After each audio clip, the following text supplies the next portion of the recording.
നമസ്കാരം. ഡിവൈഎഫ്ഐ നേര്യമംഗലം മേഖലാ കമ്മിറ്റിയുടെ നേതൃത്വത്തിൽ പ്രതിഭാ സംഗമം സംഘടിപ്പിച്ചു. SSLC +2 പരീക്ഷകളിൽ ഉന്നത വിജയം നേടിയ വിദ്യാർത്ഥികളെ ആദരിച്ചു. മേഖലാ കമ്മിറ്റി പ്രസിഡന്റ് അക്ഷയ് വിജയൻ അധ്യക്ഷത വഹിച്ച യോഗം ആന്റണി ജോൺ MLA ഉദ്ഘാടനം ചെയ്തു.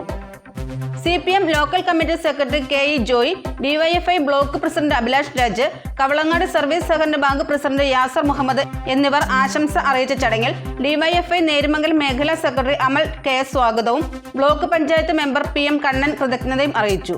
അധ്യയന വർഷത്തിന്റെ തുടക്കത്തിൽ ബഹുമാനപ്പെട്ട വിദ്യാഭ്യാസ മന്ത്രി തന്നെ സൂചിപ്പിക്കുകയുണ്ടായി 5000 കോടി രൂപയിലേറെയാണ് ഈ മേഖലയിൽ കിഫ്ബി വഴി അടിസ്ഥാന സൗകര്യ വികസനത്തിന് വേണ്ടി ഗവൺമെന്റ് ചെലവഴിച്ചിട്ടുള്ളത്. ഒരു കാലത്തും ഉണ്ടാകാത്ത നിലയിലുള്ള ഒരു കരുതലാണ് 5000 കോടി രൂപയിൽ പരം തുക വിദ്യാഭ്യാസ മേഖലയുടെ ഭൗതിക സൗകര്യങ്ങൾ വികസിപ്പിക്കുന്നതിന് വേണ്ടി മാത്രം ഗവൺമെന്റ് ചെലവഴിക്കുകയാണ്. അങ്ങനെയാണ് അന്താരാഷ്ട്ര നിലവാരമുള്ള വിദ്യാലയങ്ങൾ കേരളത്തിൽ രൂപപ്പെടുത്തിയെടുക്കാൻ വേണ്ടി നമുക്ക് സാധിച്ചത്. ഇനി ഏത് വിദ്യാലയങ്ങളിലേക്ക് കടന്നു ചെല്ലുമ്പോഴും അതിന്റെ മാറ്റം വളരെ പ്രകടമാണ്. അത് അതിന്റെ ഭൗതിക സൗകര്യങ്ങളിൽ മാത്രമുള്ള മാറ്റമല്ല. ഇന്നിപ്പോ നമുക്കറിയാം, ലോകത്ത് എവിടെയുമുള്ള സമാന പ്രായക്കാരായിട്ടുള്ള കുട്ടികൾക്ക് അവരുടെ വിദ്യാഭ്യാസ മേഖലയിൽ ലഭിക്കുന്ന സാഹചര്യവും സൗകര്യവും കേരളത്തിലെ പൊതുവിദ്യാലയങ്ങളിൽ പഠിക്കുന്ന കുട്ടികൾക്കും ഗവൺമെന്റ് സാധ്യമാക്കി കൊടുക്കുകയാണ്.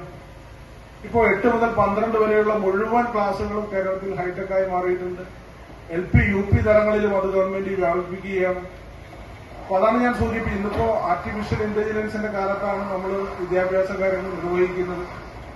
അപ്പോൾ എല്ലാ നിലയിലുമുള്ള നൂതന സാങ്കേതിക വിദ്യയുടെ അനന്തമായ സാധ്യതകൾ അതെല്ലാം നമ്മുടെ ക്ലാസ് മുറികൾ, അത് ഒരു ഡിജിറ്റൽ ഡിവൈഡ് അല്ലെങ്കിൽ ആ ഒരു വേർതിരിവ് ക്ലാസ് മുറികളിൽ ഉണ്ടാകാത്ത നിലയിൽ നമ്മുടെ നാടിനകത്ത് ഏത് അൺഎയ്ഡഡ് സ്കൂളിനോട് കടപിടിക്കുന്ന നിലയിലും കേരളത്തിന്റെ പൊതുവിദ്യാലയങ്ങളിൽ പഠിക്കുന്ന കുട്ടികൾക്കും അവരുടെ ക്ലാസ് മുറികളിൽ അവരുടെ സ്കൂളുകളിൽ അത്തരം സൗകര്യങ്ങൾ ഗവൺമെന്റ് ഒരുക്കി.